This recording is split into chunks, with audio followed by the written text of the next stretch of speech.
Okay, welcome back, grade 11. I'm glad to see all your faces, even though I don't really see your face. It's just nice to have a chat with you. I felt that we had a good conversation on our little Teams project there. We were talking and we had a little bit of back and forth, and in many ways, that actually gives a bit of a classroom environment to what we're doing. So in some ways, I was thinking about the role of these YouTube videos, and certainly you need to keep them lined up in chronological order, in the order of the date, to make sure that you can follow each one. And if you forget a certain topic, or eventually we're going to be having our test on chapter 7. That means that you need to go over all the topics that exist in chapter 7 to make sure that you're ready for the test. Grade 10 is in fact having their test tomorrow. It's the first time I've ever done a test online, so we'll see how that goes. And you guys will be having a test fairly soon on chapter 7, as we're coming more or less to the end of that one. You may have been listening to the news, and there's a lot of good news for Vietnam. I noticed that Vietnam has still 0 deaths, and in fact, for the last couple of days, I'm speaking now on Sunday, the last couple of days, there haven't been even any people getting sick, in Vietnam, which is absolutely unbelievable. I think we have a population of 95 million, and we don't have anybody getting sick, and nobody has died. So I don't know how to express my gratitude, or we should all be expressing our gratitude to the government as to how diligent and how hardworking they have been to make sure that we are all safe. I also noticed that Cambodia has succeeded as well. They don't have anybody dying, in Laos as well. So our two closest neighbors, Cambodia and Laos and Vietnam, haven't had anybody who died. So this is wonderful news, and it's clearly it's a good sign that things are working out in this part of the world. It's not the case in other parts of the world, of course. Great Britain and United States, they're going crazy at the moment. They don't even have enough equipment to protect the nurses and the doctors, and it's quite shocking to see the number of doctors and nurses who are dying in these countries. In Canada, I think there's been about 350 people who have died in Canada, and I think the worst cases of all the Canadian provinces has been where I come from, which is the French province of Quebec. I'm not too sure why that is.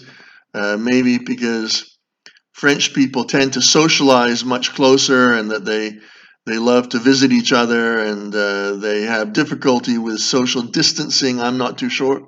It's just my little pet theory, but Quebec by far is the worst hit area of Canada, and so Vietnam is nothing even close to what the Western countries are. So obviously, it's a lot safer to stay here than it is to go back to the West. I received an email about 3-4 days ago telling me that there was an airplane. What was the airplane now? I think it was Turkish Airlines, I think it was. And they were flying people out of Vietnam to go to Toronto and to Chicago, I think it was. And anybody who was trying to get out of Vietnam but couldn't should get on that plane. And I thought, my goodness, why would you want to leave a peaceful, beautiful country like Vietnam, where the disease is very much under control, and go to the chaos and the death and destruction in the West? So I didn't even think about the idea of getting on that plane, I can promise you that. So give the government a hug when you see them, that they're doing a really good job. I'm trying to assess, the team's project and to see how it's going. There's a certain amount of feedback. I even watch some of the videos of the other teachers to see if, that there is a good feedback. And certainly that is a struggle to get everybody to participate. And of course, it is difficult for everybody to participate because then everybody would be talking at the same time. So I don't know if there is, I think we're pretending that this is a perfect solution, and it's not.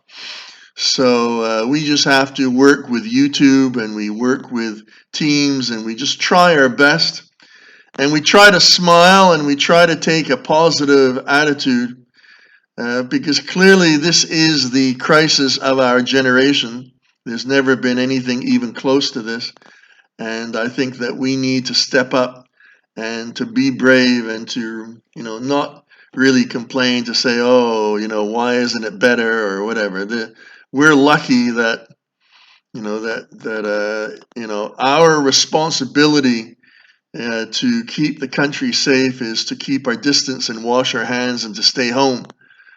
And, previous generations had to go out to war and to get themselves killed and etc., etc. So clearly we are the lucky ones, so we don't really have the right to complain.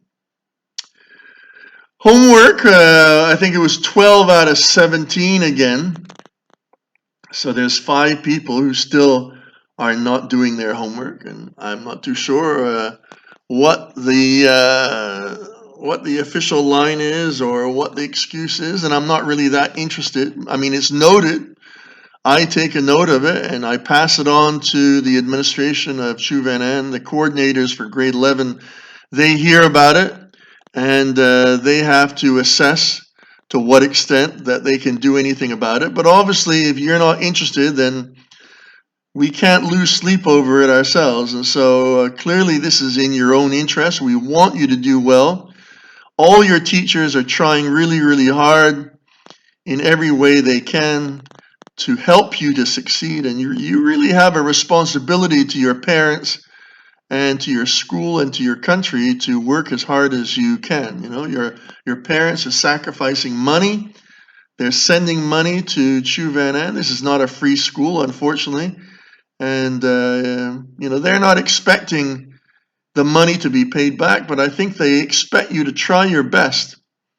And about 5 of you are clearly not trying your best, and I think that that's a shame. Okay, so to move on, we're going to talk about 2 questions.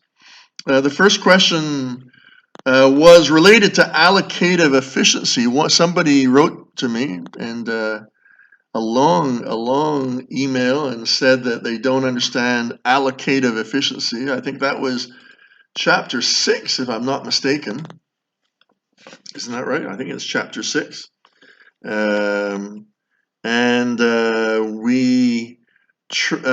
went over it a little bit.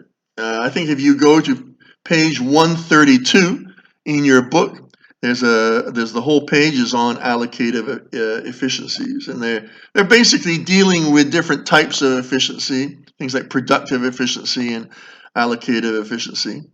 And it's assumed in a free market that profit will be a good signal, I think we talked about this before, to producers to either increase or decrease their production, to ensure that the economy is efficient. You don't want to have, I think I gave you the example before, millions of pink shoes when people don't want to buy pink shoes, or trousers that are not in style, or purple trousers, or trousers that are too big or too small or wrong color or something like that. So if you're able to produce the right amount that the consumers want, so there's a certain amount of utility there as well, then a lot of people praise the free market for being incredibly allocatively efficient. And it's one of those situations where people like myself, who tend to be more sympathetic with government directed production, distribution, and exchange, that we are often criticized because sometimes the government gets it wrong. We may feel that every single person should be going to school, or every single person should be have decent housing, or decent food or whatever. So we allocate in the government distribution system that we will produce a certain amount of goods and services to ensure that everybody at a reasonable price can receive things, to make sure that people don't starve to death or that they live a decent life. And a lot of the time we get it wrong, and therefore we produce too much of something that people are not that interested in. And we often consider it to be a market failure when the free market doesn't get it right. So I suppose when the government gets it wrong, we have the responsibility to be criticized as well. Of course, in my own defense, I would argue that the free market will start producing a lot of demerit goods, which society doesn't really want, like drugs, or I don't know, pornography, or evil things that will make society much worse. And you could argue that humans have the right to consume whatever they want to, whether it's drugs or whatever. And that's a legitimate argument. It's a very, what we call, libertarian argument, that individual adults have the right to do anything that they want to. So if they want to snort cocaine or inject heroin, then they have the right to buy that as an adult. And I suppose I've got enough of a dictatorship in my head that I sort of feel that there are limits to freedom, and that we should not consider any form of consumer satisfaction to be something that is an achievement for society. So, in theory, it should mean that allocative efficiency exists when the price is equal to the marginal cost. Okay, so when you reach that marginal cost, where the cost of producing something is equal to the expense of producing one more unit of output, then it is the argument is that is the right amount of production. So where P is equal to MC, and we have to sort of decide whether this is actually a true or desirable or whatever. But that's how the theory goes in terms of allocative efficiency.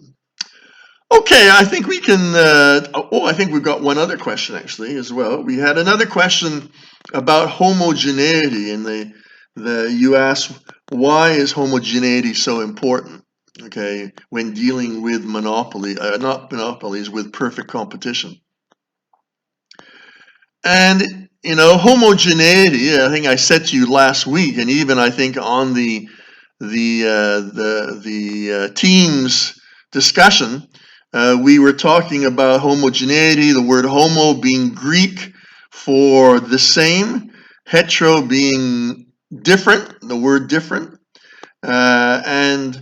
So homogeneity means that the things are basically the same. Now, are they exactly the same? Well, I don't think that they necessarily have to be exactly the same. I don't know if that's important, that it's absolutely perfectly the same. It's whether the consumers perceive the product as essentially being the same. So if consumers consider a potato to be the same as another potato, then it is the same. For all intents and purposes, in terms of economics and business structure, then it would be true to say that a potato is the same as another potato. Now, you could argue, if you were an agronomist or an agriculturalist, you could argue, well, potatoes are not the same, that there are certain high-grade potatoes that go into French fries, and there's other sort of potatoes that go into cattle food, or other types of potatoes that are usually replanted into the ground again, and therefore there's a different type of quality, and that buyers will bid for the better type of potatoes. But the consumer doesn't quite see it that way. The consumer just sees a potato like a potato, and therefore they are going to be very reluctant to pay a higher price because you say, hey, Mr. Christopher's potatoes are the best in town, and you have a TV commercial saying that Michael Jackson only eats, Mr. Christopher's potatoes. I don't think people are going to believe it. Okay, they're going to say a potato is a potato. So the answer to your question is that it doesn't really need to be absolutely biologically down to the molecule and atom to be identical. It just means that the consumers perceive it to be exactly the same. Okay, so we're going to go on to the new handout. I thought it was quite funny, but you may find it difficult to believe because there's 5 sleepers in this class, but we have at least 5 super keeners in this class who want to complete it as quickly as possible, all their homework, including next week's homework as well. So next week's homework is this homework that we're talking about right now, oligopolies.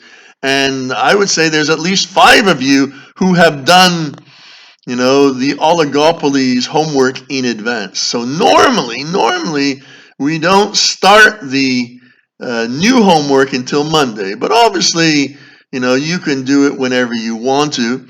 I normally sort of put it online on Friday. Today I'm putting it online today, which is Sunday, so it will give you an extra day. But again, you're expected to hand the homework in by Thursday by 12 o'clock noon. Okay, so I start marking at that time. At 1 minute past 12, I start marking, and if yours are not there, then obviously your work is left behind, and I have to check it the week after. Then really, to see if you've actually caught up with your old homework. Okay, so let's see if we can go down the handout. The first thing that we have in the handout is we have the graph. Again, I've said this a number of times, that the business structures, in fact, almost every topic has one juicy graph, okay? I say the word juicy, I really mean ideal for the test. Now, when you go to university and you want to study economics, you're going to be using maybe 10 graphs for oligopolies, but at the Cambridge A level, you are expected, when dealing with the oligopoly, to be able to draw the kink demand curve and to explain what it's all about.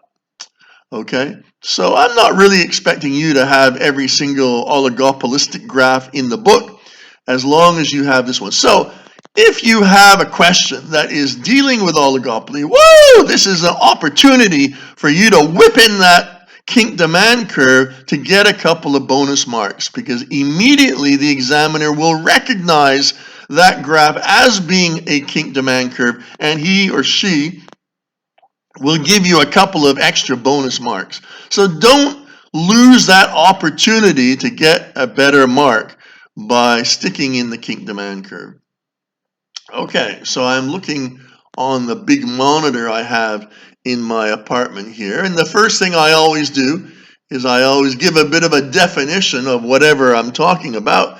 This week is a bit difficult because oligopolies are not really a definable concept. They're more of a kind of a behavior where you can sort of say, well, does this particular structure follow oligopolistic behavior? And usually what they're trying to say is that they're trying to imply a certain amount of collusion, or kind of working together to try to screw over the consumers who are paying too much and getting too little service. Okay, so we could say, we could sort of give a vague one by saying, well, it's a structure where there are very few firms in the industry. where there are restrictions of entry and exit because of the high cost of startups and also the high cost of heavy advertising. And I gave you the example, I think, of airlines for the startup costs. You know, you and I could not get together and say, let's start up an airline tomorrow. So just that huge expense. I think during the Teams discussion, I talked about Boeing, you know, the Boeing aircraft company. I mean, you could talk about British Airways or Vietnam Air. It would be really difficult to start up your own airline. And just that huge cost of buying new airplanes and hiring pilots and staff and paying for the routes, that you need to be a very rich person. Okay, I know that, you know, we've got a couple of new ones like Bamboo Airways. I don't know how that started. I should look that one up because some rich guy, obviously in Vietnam, decided to start up a new airline, which is unfortunate because he started it up just at the time of the virus, and so he must be hurting a lot after buying all these airplanes. I've had really good comments about Bamboo Airlines, by the way. I mean, I fly to Ho Chi Minh City fairly often, and I've often been disappointed by many of the airlines with their lateness and things like this, and the lack of food on the plane and that sort of thing. And people tell me that I should try Bamboo. So this is a good example of a new guy trying to start up a bit of competition and break into an oligopolistic market like the airline industry in Vietnam. And tourism was going so well, and transport, it was going so well because, of course, we don't have really the trains, the bullet trains that we were supposed to have. I think the Japanese told us about 10 years ago that we were going to have a bullet train between Hanoi and Ho Chi Minh, which would be absolutely fantastic. But we don't have them yet, so clearly there is a market for, cheap airfares. And to be honest, they are not that expensive. I mean, I got a ticket for a friend about 2 weeks ago, and it was like 600,000, which is unbelievably cheap to go from Hanoi to Ho Chi Minh. Unbelievable. I mean, during normal times, it's usually about 1,200,000. But now, because of the few number of customers, they've dropped the price. And clearly, they are desperate at the moment to try to survive. And there are not that many firms still. I mean, it's not like agricultural firms in Vietnam where you probably have 10 million little farmers. You probably have 10 airlines in Vietnam, the big and the small, who are trying their best to survive, which probably some of them are going to go bankrupt by the end of this virus. I hope not, but probably that will happen. And so you could argue that is the basic characteristic of an oligopoly. And because of their smallness, the small number of firms in the industry, it's incredibly easy to have a little chat over a game of golf or in a restaurant where the CEO gets together and says, why don't we split up the market and make a lot of money and da-da-da-da-da. So for that reason, governments can actually be very suspicious of oligopolies, but at the same time that they can be really sympathetic to oligopolies, because you will find that because it is so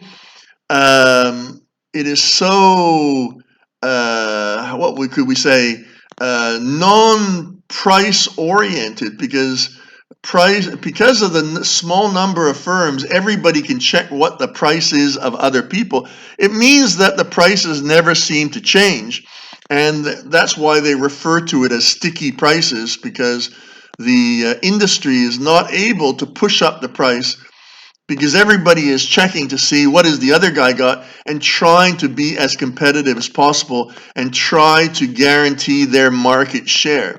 So for that reason, a lot of, we would say, non-collusive oligopolies are very much praised by government who are trying to fight inflation, and they see oligopolies really doing a good job and keeping prices down. Of course, the moment you become a collusive oligopoly and that you are collaborating, and that you can tell pretty easily just by if the price of company A's product goes up. Let's say Pepsi goes up today and Coke goes up tomorrow, probably they've been talking about it. Okay, so if both goes up by 10%, I'd be pretty suspicious. And I'd be calling around and knocking on their door if I was the government and saying, hang on a minute, you cannot push prices up like that without the government noticing. It's almost like they're operating like a monopoly because there's so few firms in the industry that they're kind of cheeky and they feel that it's okay to push up prices as much as they want to. So you can see in the second paragraph they talk a little bit about that they're characterized by concentration ratios. Now that's a term I'm sure I'm going to get a couple of questions on next week.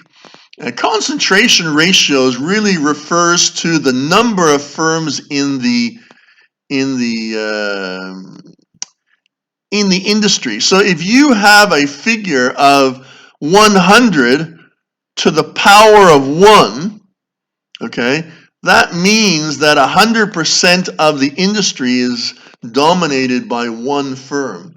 So when people say, well, you shouldn't allow companies to have too much freedom because they're too concentrated, a very obvious question would be, well, how much concentrated are they? So for that reason, you need to use concentration ratios.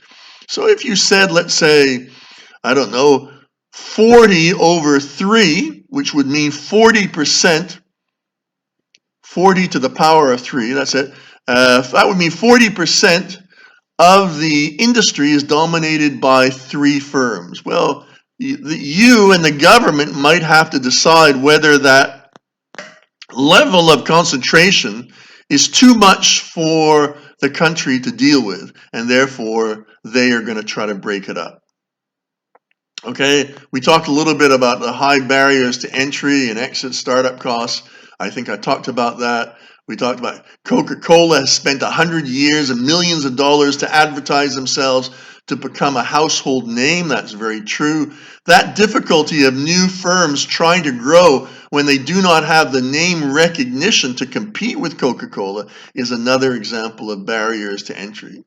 Okay, I think I talked about it at the Teams meeting about Richard Branson and how he brought in, Virgin Cola and how he kind of broke a lot of the laws of oligopoly where you don't try to break into markets like soft drinks, which are very much dominated by a duopoly of Pepsi and Coke. But he did it, and it still exists today. You can still, if you go to London, you go to the UK, you can still go and ask for a Virgin Cola.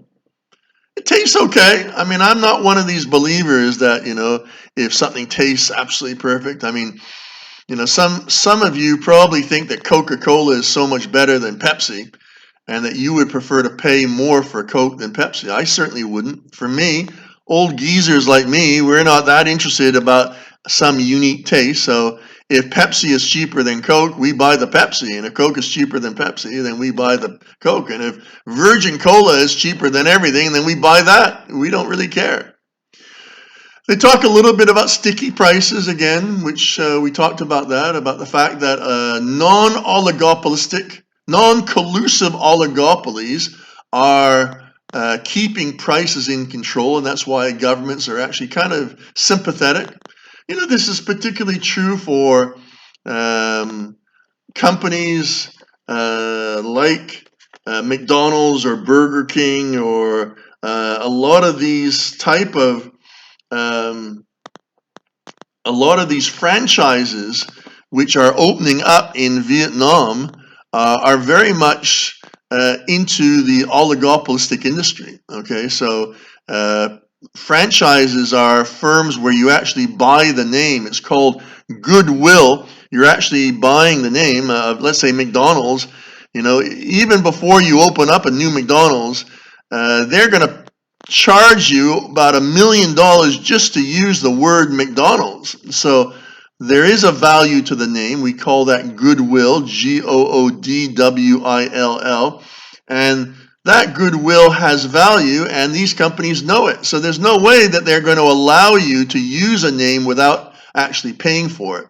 So that's another startup cost involved in franchises, and this is why a lot of these franchises are entering into oligopolistic markets.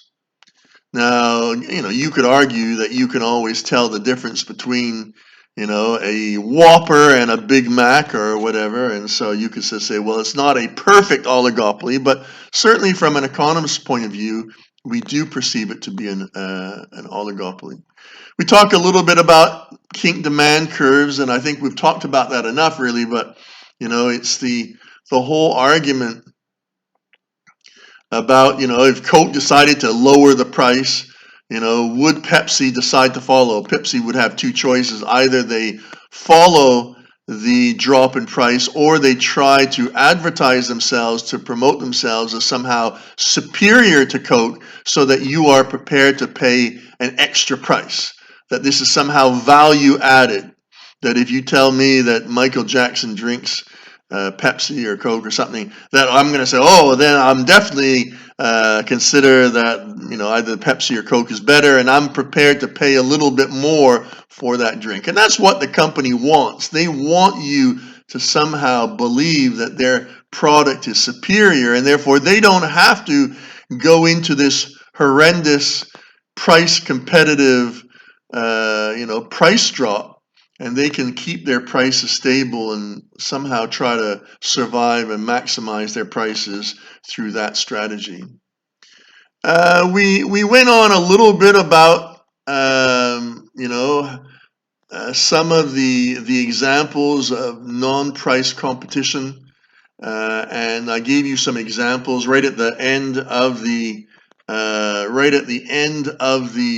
handout. I gave you 4 different examples of that type of non-price competition. Okay, a lot of people get confused because most people think that the only kind of characteristic of a product that people look at is the cost or the price, and of course it's not true. So things like advertising, sponsorships, sales promotions, buy one get one free. I just ordered a pizza yesterday, and it was, if you buy one, you get another pizza free. So I actually decided to get a pizza yesterday, which I normally don't eat pizzas, but if they give me that type of deal, I say, oh, well, okay. So essentially that is a price issue, isn't it? But that they don't try to see it that way. They see it as some sort of big campaign to buy one, get one free type of arrangement. Or a lot of airlines, they have these air miles where people try to collect air miles, and then by doing so, you get a free flight free and that sort of thing. Starbucks, I don't know if any of you drink coffee at Starbucks, which is an American coffee franchise. They'll give you a little card, and they'll say, okay, for every 7th coffee that you buy, you get another, your next coffee you'll get free. Well, of course, it's a bit of a loyalty scheme. They want you to stay with Starbucks, but you could argue that that is definitely somewhat of a price issue, that you're trying to calculate, okay, well, if I buy 7 coffees, I get one free, therefore the price of coffee is of 8 coffees is only at the price of 7, therefore it's cheaper than Highland coffee or whatever. So that might be a price issue for some, but the industry don't see it that way. The final topic I think is kind of interesting, okay, the whole game theory. You probably read that little sort of prisoner's dilemma thing about 5 times to sort of try to understand what it's all about. It's really trying to help us to understand the dilemma that firms are in when they are in this kind of kink demand curve situation, that they're standing at the top of that little kink. A kink is a bend, okay? It's like if you bend your arm, that's a kink in your arm. So that demand curve is actually kinked, okay? And therefore, they expect one firm to sort of somehow work out what is the real strategy here. Are they really trying to lower the prices? Are they going to do this for a long time, or is this just to get us out of the market? Are they trying to, offer cheap prices, and then Pepsi goes bankrupt, and then Coca-Cola decides to raise their price?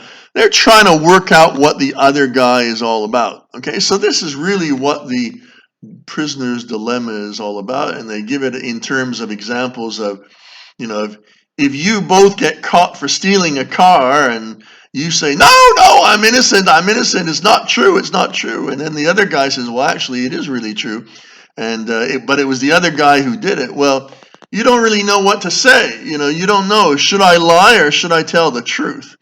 And this is really what the prisoner's dilemma is all about. And if you don't know what the other guy is saying, then you're kind of in a little bit of a hot soup, as we would say in English, where you're not too sure what to say to the police. So just like the same way that if there is a non-collusive oligopoly, you don't know what Pepsi or Coke are going to do. And therefore, you have to somehow base your assessment on a certain amount of judgment, etc., etc. And that's what the question 2 is all about. How can the application of the basic prisoner's dilemma help to understand why firms collude on price? Good questions, to be honest. I took them both out of old exams, but I think that they're both helpful questions because they kind of summarize the whole section. So, in my opinion, oligopolies are not a very difficult subject. They're much more common than perfect competition or monopolies. These two that are coming up, this is oligopoly. Next week will be monopolistic competition, and we're going to be learning about that next week. But these are the most common industries where you have a few firms, and certainly we can think about it in Vietnamese terms, whether oligopolies being airlines, or just think about the things that you buy, maybe automobiles, or motorcycles. Maybe you're thinking of getting a motorcycle or a bicycle or something like that. And probably the motorcycles are being produced by 10 different companies, which is not a lot of different companies. And therefore, you could argue the case that motorcycles in Vietnam, the business structure is very oligopolistic. That might be a useful question on a final exam, would be for you to explain why it is that in Vietnam, the motorcycle industry is very oligopolistic. Okay, I think I'm going to wrap it up there. It's over half an hour, so I've been talking enough. I think it's important for you to, obviously, to do the homework. I am really, really proud of the grade 10s who are doing it every single week without fail, and they're doing it at a really, really high standard. I want to be proud of the grade 11s as well. And for that reason, I encourage you to finish the work. I also encourage you to wash your hands at least 10 times a day and to keep your distance from your friends and to make sure that you are safe and that you stay in. I suspect that another week and we're going to be back together again. I may be totally wrong. That's my little theory. I'm watching the news and trying to work out what exactly is the plan of action of the government. I personally think that the situation is very much under control in Vietnam. And I know that the Vietnamese government are super cautious, and I'm really happy and proud that the Vietnamese government is cautious, because my life and your life are really important, so I don't want them to take a risk with your life or my life. But I think we're coming to the end, hopefully. It's definitely not the end for the West. I don't think that we're going to be having any tourists coming to Vietnam, or we're not going to allow people to leave the country that easily for the next couple of months or maybe a year. But I think that, we're going to be coming back with face masks and keeping our distance, etc., etc. Probably in the next couple of weeks. My guess is going to be about 10 days to 2 weeks. We're going to be one big happy family again, but maybe I'm wrong. Who knows? But take care, look after each other, and I'll speak to you next week. Bye-bye. Bye-bye.